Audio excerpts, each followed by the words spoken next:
I've always had a very passionate heart concerning the women and children of Davie County, and this is just another way for me to help those in whatever need that exists there for those particular individuals. But I'm glad to be a Pearl. One of the exciting things about Pearls, and the thing that drew me to Pearls, was the giving back to the community.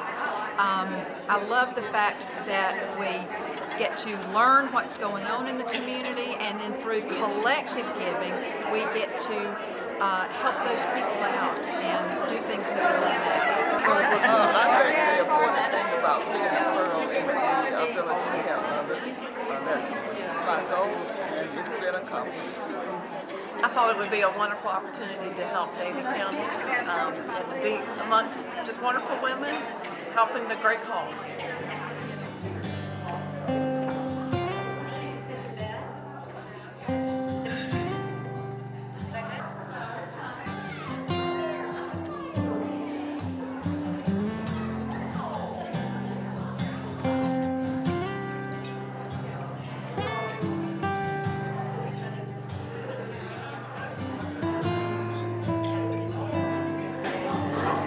We'll go ahead and get going with the program so we can get to the fun stuff.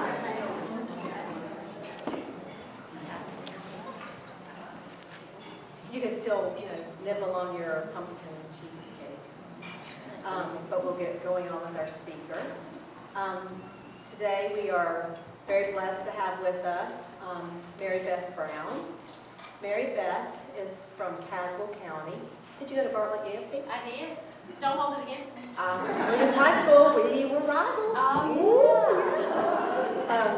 Mary Beth was a graduate of UNC Chapel Hill with a BA in broadcast journalism, where she anchored for the UNC Campus Profile news show. Following her broadcasting dream after graduation, she then interned at WFNY-TV and worked at WBTV, cable TV in Reidsville, North Carolina. But then she gave up on her dream career to stay home and get married. And now is married to her husband, 19 years, Randall. They have two gorgeous, identical twin girls, Carrie and Cameron. Mary Beth's other passions, other than her family, she loves to get into the thrift store scene. Does she have some friends here? Do I hear any amens? Yeah, exactly.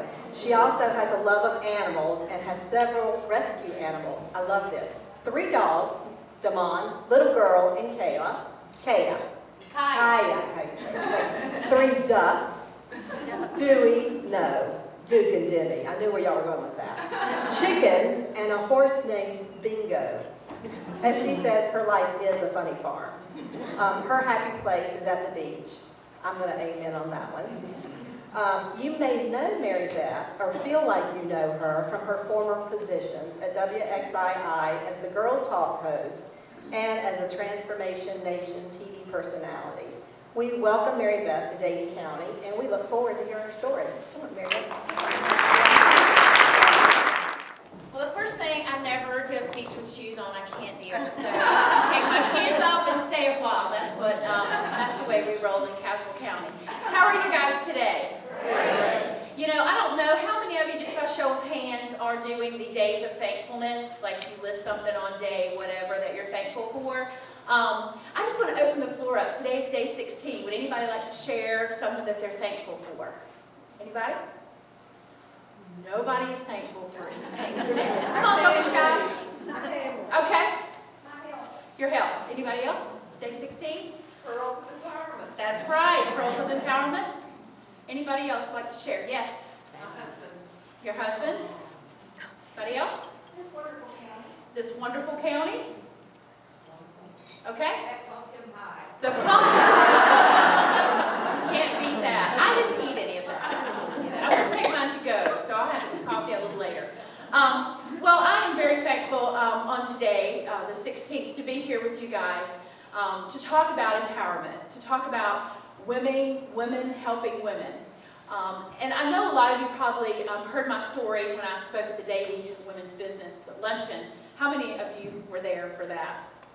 Oh, good, only 2 people. So I'm so sorry if it's a repeat, but you know, I feel like if I share my story with you, maybe you could take something away, a life lesson, and you can apply it to whatever cause that you feel your passion is.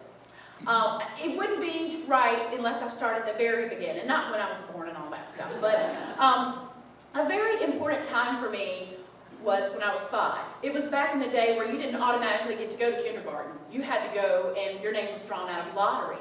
And I remember my mom driving me to the little elementary school, and we waited, and I didn't get selected to go to kindergarten that year. I know she was probably really bummed that didn't happen. But what she vowed to do on the way home, she's like, well, that's fine, Mary Beth, but you will learn to read. We're gonna get you ready for 1st grade, and you will read. And I entered 1st grade, and I remember my teacher, Mrs. Battle, she brought me the book to read, just breezed right through it. Brought me another book, read through it. Then the teachers and the principals started coming in, and they could not believe how well that I could read.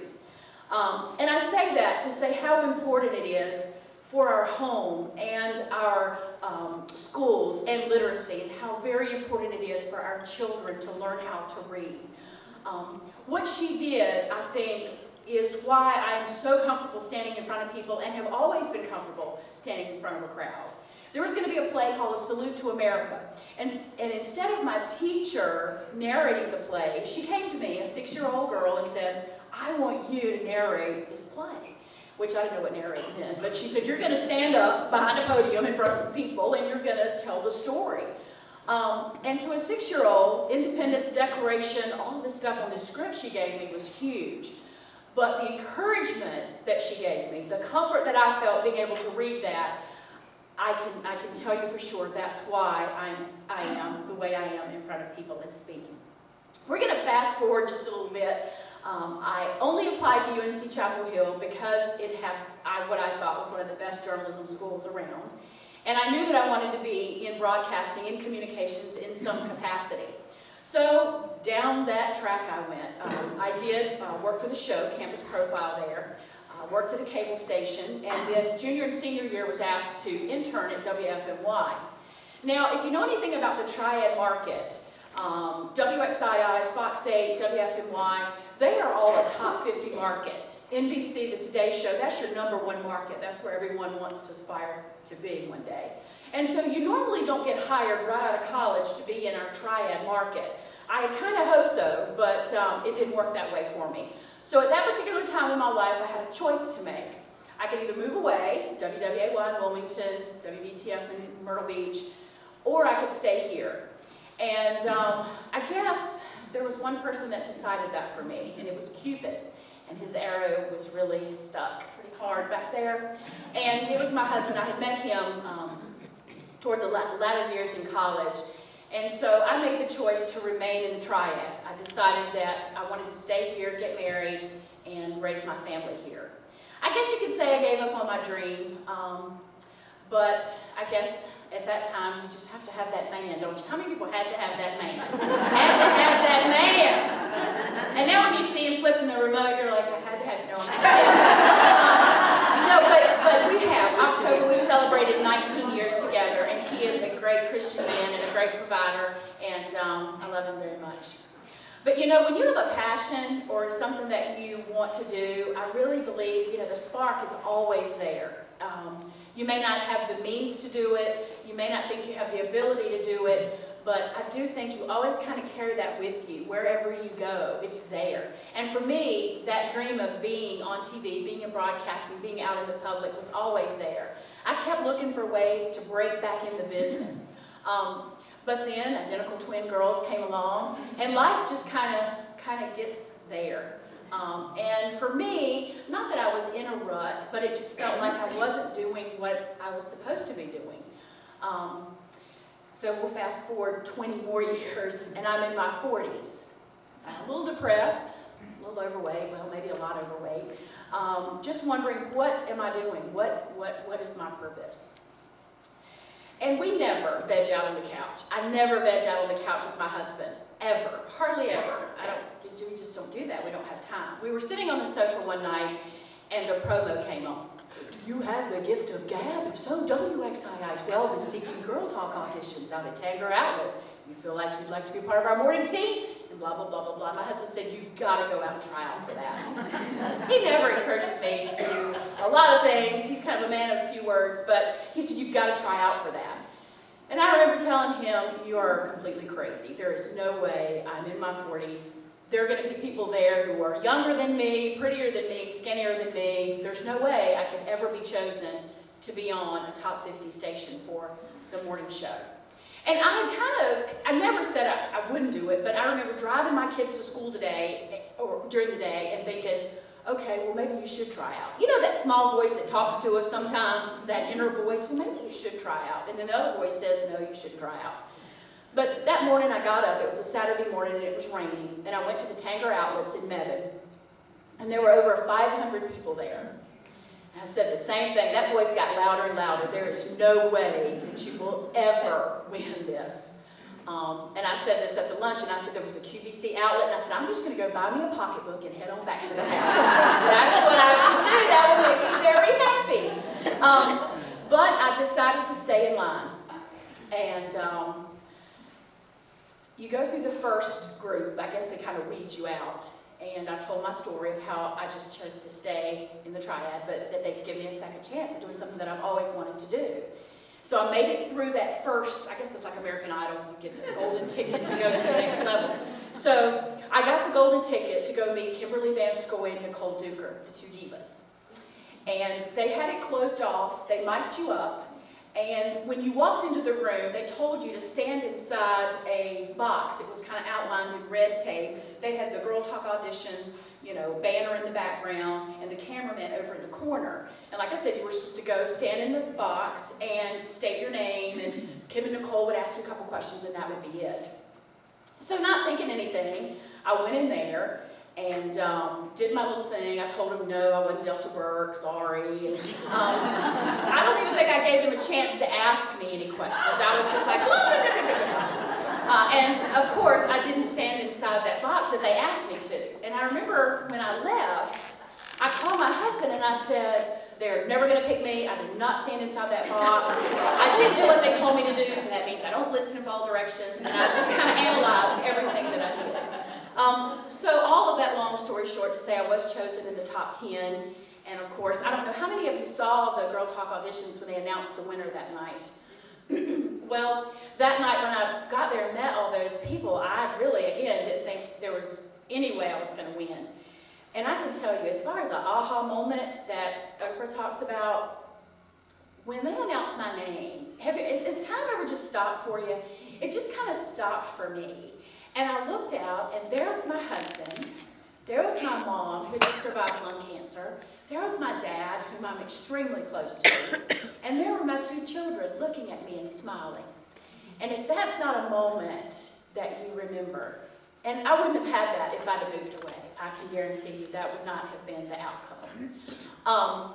And months passed, we did the show, and I remember asking them, just off record, we were just talking, I said, why did I get picked? I mean, anybody could have done this. Why did I get picked? And they told me that when they went back to review the tapes, that I was the only one out of all those people that did not stand inside that box. So that was a good thing, wasn't it? So, yeah, so something that you thought you messed up on was actually what, I guess, inevitably got their attention. And from that, they said they knew I would be engaging, I would be independent, creative, think on my feet. They kind of, I guess, assumed all of that from the fact that I did not stand inside that box. And I say all that to say to you guys, in whatever cause that you are involved in, whatever it may be, whether it's with your family, whether it's in your faith, whether it's friends, in your community efforts, I just want to encourage you to think outside the box. If you think that your idea may not be good enough, it might just be the idea that they need. If you think what you're doing is not worth it, you have no idea who you might be impacted or who needs you out there. And I can tell you, thinking outside the box has changed my life completely. I am now being asked, no longer with WXI, but I'm now being asked to speak at various organizations and various events like yours to tell my story. Just spoke to the Kernersville Chamber Banquet, Ladies Night Out. It's just been incredible, the people that hear my story. The one thing I do want to share with you about the Transformation Nation Triad that we did. How many people saw me weigh in every Wednesday? I bet it's a lot of hands on that. Y'all love that, didn't you? Love to see us weigh in every week. Somebody wrote in and said, why won't you ever show the number? I'm like, that was the one thing. I will do it, but you're not going to know my number. It doesn't matter about my number. But that actually was my idea that I pitched to the station because of negative emails that I got about my weight. A lot of people would write in and said, you're too fat for TV, I will never take health advice from you, you know, blah, blah, blah, blah, blah. And had I known, I could have been on the Today Show if I'd sent it in or said something about it, but anyway. But what I did was try to take that negative into a positive. I went to Austin, I said, are you willing to do some kind of weight loss challenge with me? And he said he would. And that ultimately became the most successful promotion that WXII has ever done in the history of the station. We went to the YMCAs, people joined up, stories of people who've lost a loved one coming together and working out and creating some positive energy. So again, you never know what negative can turn into a positive.